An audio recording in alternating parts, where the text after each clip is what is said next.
Hello friends, good morning to all of you. मैं सतीश कुमार आप सभी को हैप्पी लाइफ एकेडमी में स्वागत करता हूं। फ्रेंड्स, आज हम लोग देखेंगे सिंपल प्रेजेंट टेंस को। ठीक है, आज हम लोग पूरा इसमें चर्चा करेंगे कि सिंपल प्रेजेंट टेंस का यूसेज क्या होते हैं। ठीक है, और इससे आपका क्वेश्चन क्या क्या आते हैं। ठीक है, तो आइए शुरुआत करते हैं सिंपल प्रेजेंट टेंस को। नाम रखने के पीछे कुछ न कुछ तो बात रही होगी, तो यहाँ भी वैसा ही है कि यहाँ पे जो एक्शन होगा वो बिल्कुल आपका सिंपल तरीके का होगा। सिंपल जैसे क्या है कि मैं खाता हूँ, मैं सोता हूँ, ये सब क्या है आपका साधारण एक एक्शन है जो डेली आपका होने वाला है। तो इस प्रकार के जो आपका वाक्य होंगे या इस प्रकार के जो सेंटेंसेज होंगे वो सभी को आप कहाँ बनाएंगे? सिंपल प्रेजेंट टेंस में बनाएंगे। तो इसको बनाने का आपका तरीका क्या है, इसका स्ट्रक्चर क्या है? ठीक है, आइए स्ट्रक्चर हम लोग इसका देखते हैं। तो स्ट्रक्चर में आपको ध्यान रखना है कि सब्जेक्ट होगा, सब्जेक्ट के बाद आपका वर्ब का फर्स्ट फॉर्म लेंगे और उसमें एस या एस लगा देंगे, यानी V5 लेंगे, प्लस आपका क्या लेंगे? ऑब्जेक्ट लेंगे। ठीक है, ये आपका बेसिक स्ट्रक्चर हुआ। ठीक है, अब इसमें ध्यान दीजिए कि V1 कब लगाना है और V5 कब लगाना है। तो यहाँ पे आपको बता दें कि अगर सब्जेक्ट आपका क्या रहे? सिंगुलर रहेगा। ठीक है, यानी सिंगुलर कहने का मतलब क्या होता है कि जब सेंटेंस से जब वन पर्सन और वन थिंग की बात चल रही हो, तो जब सब्जेक्ट सिंगुलर होगा तो इसके बाद हम V5 लगाएंगे। V5 क्या होता है? वर्ब 1 में जब एस और ईएस ऐड कर देते हैं तो वो V5 बन जाता है। और यहाँ पे आपको एक बात बता दें कि देखिए जनरली क्या होता है कि जब नाउन में हम एस और ईएस लगाते हैं तो वो नाउन जो है वो प्लूरल हो जाता है। ठीक है ना, वो क्या हो जाएगा? प्लूरल। लेकिन जब यहाँ पे आपका वर्ब में क्या है आपका, जब वर्ब में आप एस या ईएस लगाएंगे तो वो आपका क्या बन जाएगा? आपका सिंगुलर बन जाएगा। क्लियर है ना? तो यहाँ भी आपका ध्यान देना है कि जो V5 है, चूंकि V5 कैसे बन रहा है? वर्ब 1 में एस या ईएस जोड़ करके, तो आप इसको बोलेंगे कि ये वर्ब क्या है आपका? सिंगुलर है। ये क्या है आपका? सिंगुलर है। तो बिल्कुल आपका कॉम्बिनेशन में है कि अगर सब्जेक्ट सिंगुलर तो वर्ब भी क्या आना चाहिए? सिंगुलर आना चाहिए। दूसरा, अगर सब्जेक्ट आपका क्या रहे? प्लूरल रहे। प्लूरल कहने का मतलब क्या है आपका? एक से अधिक की बात हो रही हो, तो वहां पे हम लोग क्या लगा देंगे? आपका वर्ब का फर्स्ट फॉर्म लगा देंगे। ठीक है ना, क्या लगा देंगे? वर्ब का फर्स्ट फॉर्म लगा देंगे। क्लियर है? तो ये बेसिक आपका ध्यान रखना है, इतना सा। अच्छा, इसमें तो सब्जेक्ट सिंगुलर। अगर मान के चलिए कि प्रोनाउन आप इस्तेमाल करते हैं, ठीक है, तो देखिए कौन कौन सा प्रोनाउन जो आपका होगा। अगर हम बात करें वी का, यू का, ठीक है ना, और दे का, ठीक है, और आई भी लगा देते हैं, आई, वी, यू, दे, ये सभी अगर आपका प्रोनाउन है तो ये सभी के बाद आपका वर्ब का फर्स्ट फॉर्म लगाइएगा। लेकिन अगर ही रहेगा, शी रहेगा, इट रहेगा, तो इसके बाद आप वर्ब का फिफ्थ फॉर्म लगाइएगा, यानी V5 लगाइएगा। ठीक है ना? आशा करते हैं कि यहाँ तक की बात समझ में आया होगा। ठीक है, देखिए एक बार फिर से आपको हमने बताया सिंपल प्रेजेंट टेंस अर्थात सिंपल एक्शन के लिए इस्तेमाल होता है। इसका स्ट्रक्चर क्या होता है? सब्जेक्ट V1 या V5 प्लस ऑब्जेक्ट। V5 कैसे बनाते हैं? वर्ब 1 में एस या ईएस जोड़ करके, अर्थात ये सिंगुलर होता है। तो V1 और V5 का इस्तेमाल हम लोग कब करेंगे? अगर सब्जेक्ट सिंगुलर होगा तो V5, अगर सब्जेक्ट प्लूरल होगा तो हम क्या लगाएंगे? V1। ठीक है ना, क्या लगाएंगे? आपका V1। देखिए अगर प्रोनाउन की बात करें तो आई, वी, यू, दे, ये सभी के साथ आपका क्या लगेगा? V1 लगेगा। ही, शी, इट, ये सभी के बाद क्या लगेगा? V5 लगेगा। ठीक है, आशा करते हैं यहाँ तक की बात समझ में आ चुका होगा। अच्छा, इसके बाद आपका दूसरा क्या है? ये जो देख रहे हैं आप, ये जो स्ट्रक्चर है ये अफर्मेटिव है। क्लियर है ना? अब इसका अगर आपको क्या बनाना हो? नेगेटिव बनाना हो। क्या बनाना हो आपको? नेगेटिव बनाना हो। इसी का अगर आपको क्या है? नेगेटिव बनाना है तो करना क्या होगा आपको? सब्जेक्ट तो है ही, प्लस यहाँ पे अब लगाएंगे डू या डज। क्या लगाएंगे? डू या डज। उसके बाद आप लगाएंगे नॉट और प्लस वर्ब का फर्स्ट फॉर्म, उसके बाद आप लगाएंगे ऑब्जेक्ट। क्लियर है ना? अब ध्यान दीजिएगा, अब यहाँ पे V1 के जगह पे V5 लगाना क्या होगा? गलत होगा। ये ध्यान रखिएगा, डू डज डिड के बाद ऑलवेज वर्ब का फर्स्ट फॉर्म इस्तेमाल होता है, ठीक है ना। तो यहाँ पे डू या डज, इसके बाद क्या लगा देंगे, नॉट लगा देंगे, ठीक है। ये जो आपका स्ट्रक्चर हुआ वो किसका हो गया, नेगेटिव सेंटेंस का हो गया, नकारात्मक वाक्य का हो गया, ठीक है। अच्छा, यहाँ भी डू और डज की बात वही है कि अगर आपका सब्जेक्ट क्या रहे, आपका सिंगुलर हो, तब इसके साथ हम डज लगाएंगे, ठीक है। और अगर सब्जेक्ट आपका क्या रहे, प्लूरल रहे, तो इसके साथ आप क्या लगाएंगे, डू लगाएंगे, क्लियर है ना। उसी प्रकार आपको क्या है, आई, वी, यू, ठीक है, दे, ये सभी अगर आपका सेंटेंस का सब्जेक्ट बना हुआ है तो आप इसके साथ डू लगाएंगे, और अगर ही, शी और इट रहेगा तो इसके साथ आप क्या लगाएंगे, डज लगाएंगे, ठीक है ना। क्यों ऐसा होता है, क्योंकि आपका यहाँ ध्यान रखना है कि ये सब आई जो है जानते हैं फर्स्ट पर्सन का क्या होता है, सिंगुलर प्रोनाउन होता है। हालांकि सिंगुलर होता है लेकिन फिर भी इसके साथ वर्ब क्या लगता है, डू। इसके साथ सिंगुलर के रूप में आने वाला सिर्फ कौन है, आई एम है और वाज है, जो कि आगे हमारी चर्चा होगा उस पर। अभी फिलहाल आप ध्यान रखिएगा, आई, वी, यू, दे, ये अपने बाद डू लेगा, ही, शी, इट अपने बाद डज लेगा, क्लियर है। अच्छा, ये जो सेंटेंस हुआ ये आपका नेगेटिव का हो गया। चलिए, इसी प्रकार से अगर आपको क्या बनाना हो, इंटरोगेटिव बनाना हो, क्या बनाना हो आपको, इंटरोगेटिव, ठीक है। तो इंटरोगेटिव में आपको क्या करना है कि डू और डज को क्या कर देंगे, आगे कर देंगे, ठीक है ना। डू और डज को आगे कर देना है, उसके बाद सब्जेक्ट और उसके बाद वर्ब का फर्स्ट फॉर्म, उसके बाद ऑब्जेक्ट वगैरह लगा देंगे और लास्ट में क्वेश्चन मार्क लगाएंगे, ठीक है ना। लास्ट में क्या लगाएंगे, क्वेश्चन मार्क। नेगेटिव और अफर्मेटिव वाला में क्या लग रहा था आपका, फुल स्टॉप लग रहा है, लेकिन इंट्रोगेटिव वाला में लास्ट में क्या लगाएंगे, क्वेश्चन मार्क लगाएंगे, क्लियर है ना। अच्छा, इसमें भी अगर नेगेटिव ऐड को बनाना हो कि इंट्रोगेटिव को नेगेटिव में, तो आप क्या करेंगे, डू और डज प्लस आपका क्या होगा, सब्जेक्ट, और प्लस यहाँ पे क्या लगा देंगे, नॉट, प्लस आपका वर्ब वन, प्लस ऑब्जेक्ट और प्लस आपका क्वेश्चन मार्क, ठीक है ना। अच्छा, अब जब कभी कभी स्पोकन इंग्लिश में क्या होता है कि जब आप बोलते हैं तो आप डू और नॉट को अलग ना बोल करके, डज नॉट को अलग ना बोल करके, क्या होता है कभी कॉन्ट्रैक्ट फॉर्म इस्तेमाल करते हैं लोग, ठीक है ना। तो आप देखिए, डू और नॉट को अगर आपको एक साथ लिखना है तो इसका कॉन्ट्रैक्टेड फॉर्म में आप ऐसे लिखेंगे और ये हो जाएगा डोंट, ठीक है ना, ये क्या है, डोंट। उसी प्रकार आपका डज है और प्लस आपका क्या है, नॉट है, तो इसको अगर एक साथ लिखना हो तो आप क्या कर देंगे, डजंट, ये क्या है आपका, डजंट, ऐसे लिख सकते हैं आप कॉन्ट्रैक्टेड फॉर्म में, क्लियर है ना। तो अलग अगर डू या डज नॉट को अलग नहीं लिखना चाहेंगे तो आप सिर्फ इसके जगह पे डू नॉट के जगह पे क्या लिख देंगे, डोंट, और डज नॉट के जगह पे क्या लिख लेंगे, डजंट, क्लियर है ना। अच्छा, इंट्रोगेटिव वर्ड में एक और क्या हुआ कि WH वर्ड ऐड कर सकते हैं आप, नहीं, जैसे व्हाट, व्हेन, WH वर्ड किसको कहते हैं आप, WH वर्ड अगर बोला जाए आपसे तो क्या है, जैसे WH है, जैसे what, when, why, where, which, who, ये सब आपका क्या है, WH वर्ड है। तो आपको इस WH वर्ड का अगर बनाना है तो इसके जगह, इसके पहले आप लगा देंगे इस WH वर्ड को, तो ये WH वर्ड इंट्रोगेटिव हो जाएगा, क्लियर है। आशा करते हैं कि सिंपल प्रेजेंट टेंस की स्ट्रक्चर आपको समझ में आ चुका होगा, ठीक है। अब इसका शुरुआत करेंगे हम लोग यूसेज को, कि सिंपल प्रेजेंट टेंस का इस्तेमाल हम लोग किस किस प्रकार के एक्शन के लिए करेंगे, ठीक है। तो आइए देखते हैं इसका इस्तेमाल को।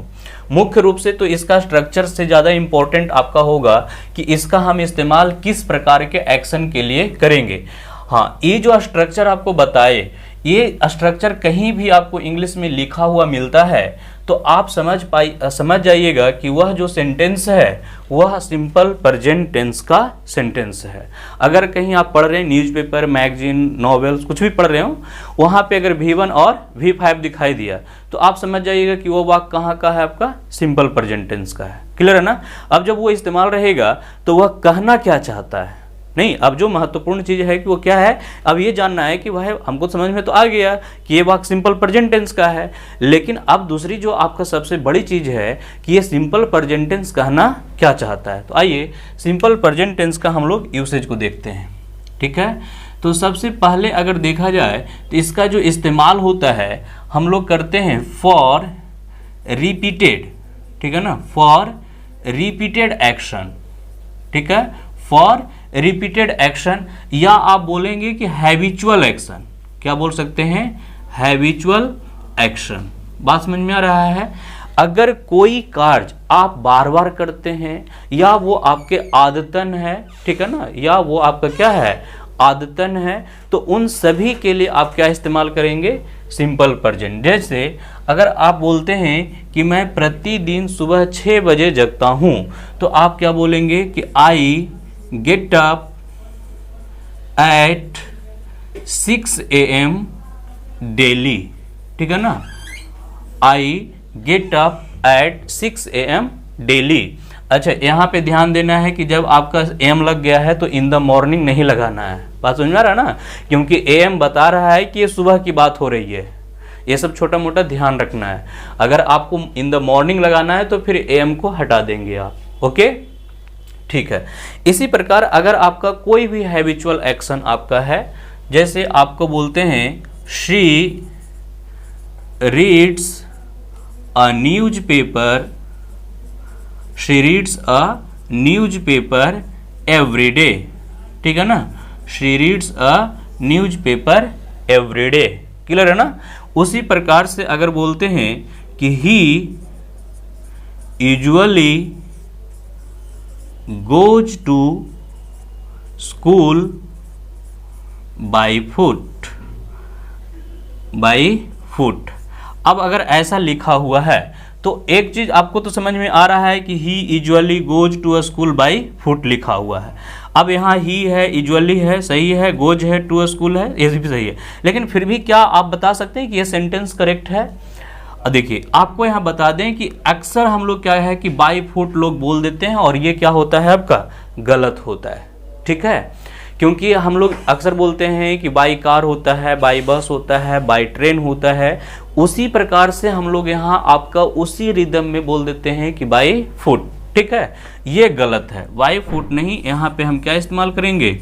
On foot. क्लियर है ना? ये सब आपका कॉमन एरर में पूछते रहता है, तो इसलिए आपको बता दिए। ऐसा नहीं कि सिर्फ टेंस पढ़ रहे हैं तो आप टेंस में सिर्फ V1 और V5 को ही देखना है, बाकी कुछ एक्स्ट्रा भी आपको लेकर चलना है। ही यूजुअली, अब इस गोज के जगह पे हाँ अगर गो लगा देंगे तो ये क्या हो जाएगा? आपका गलत हो जाएगा, ठीक है ना। अच्छा, नेगेटिव बनाते हैं, जैसे हम बोलेंगे कि I do not smoke, I do not smoke. Clear है ना? मतलब हुआ कि मैं धूम्रपान नहीं करता हूं। तो ये सब जो एक्शन आप डेली देख रहे हैं, ये सब आपका एक क्या कहलाएगा? रिपीटेड एक्शन है, हैबिचुअल एक्शन है। क्लियर है ना? आइए, एक तो आपका ये हो गया।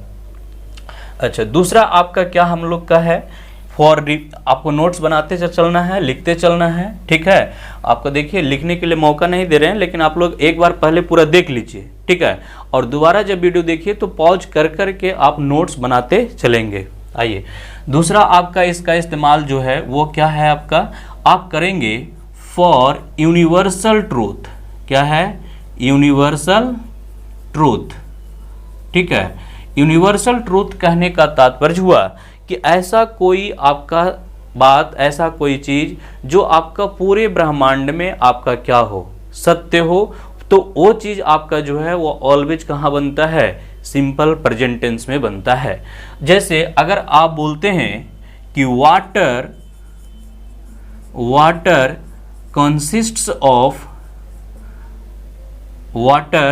Consists of hydrogen and oxygen, ठीक है ना, एंड ऑक्सीजन। तो ये जो बात है ये पूरे ब्रह्मांड में क्या है? सत्य है। क्लियर है ना? तो यहां पे ध्यान दीजिएगा, कंसिस्ट्स ऑफ मतलब होता है से बना होना। अच्छा, यहीं पे एक इसके इक्विवेलेंट वर्ड आता है कॉम्प्राइज। क्या आता है? कॉम्प्राइज। तो कंप्राइज के साथ ध्यान रखना है कि इसके साथ अगर ऑफ लगाएंगे तो ये क्या हो जाएगा? गलत हो जाएगा। तो कंसिस्ट्स ऑफ के बराबर यहां अगर चाहेंगे इस पूरे की जगह पे रिप्लेस करना तो आप क्या लिख सकते हैं? कंप्राइजेज। तो एक चीज ध्यान रखना है कि consist of is equal to होता है कंप्राइज, और कंप्राइज के साथ ऑफ का प्रयोग नहीं होता है। आपको अगर प्रीवियस क्वेश्चन आप बनाते होंगे तो ये आपका पूरा भर भर के पूछा गया है, बहुतों बार रिपीट किया गया है क्वेश्चन को कि कंप्राइज के साथ आपको ऑफ लगा करके दे देगा, जो कि क्या होगा? गलत होगा, ठीक है ना। आइए, दूसरा आपका, जैसे आप ऐसे भी बोल सकते थे कि water boils at 100 degree centigrade, ठीक है ना। तो ये एक क्या है आपका यूनिवर्सल ट्रूथ है, क्लियर है ना। ये क्या है, यूनिवर्सल ट्रूथ है। ऐसा कुछ भी अगर आपका रहे कि जो आपका चिर स्थायी सत्य है, बिल्कुल शाश्वत सत्य है, तो उसका हम लोग कहाँ बनाएंगे, सिंपल प्रेजेंट टेंस में बनाएंगे। आइए नेक्स्ट आपका क्या है, इसका हम लोग किसके लिए करेंगे, जैसे आपका तीसरा जो हम लोग लेते हैं for permanent situation, for permanent situation या एक्शन बोल सकते हैं आप। कोई भी परमानेंट एक्शन है या सिचुएशन है उसको बताने के लिए आप सिंपल प्रेजेंट टेंस इस्तेमाल करेंगे।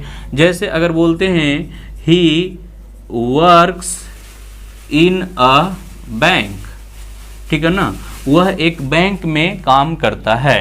वी लिव इन इंडिया, हम लोग भारत में रहते हैं। तो ये सब हम लोग के लिए क्या है, आपका परमानेंट है, ठीक है ना।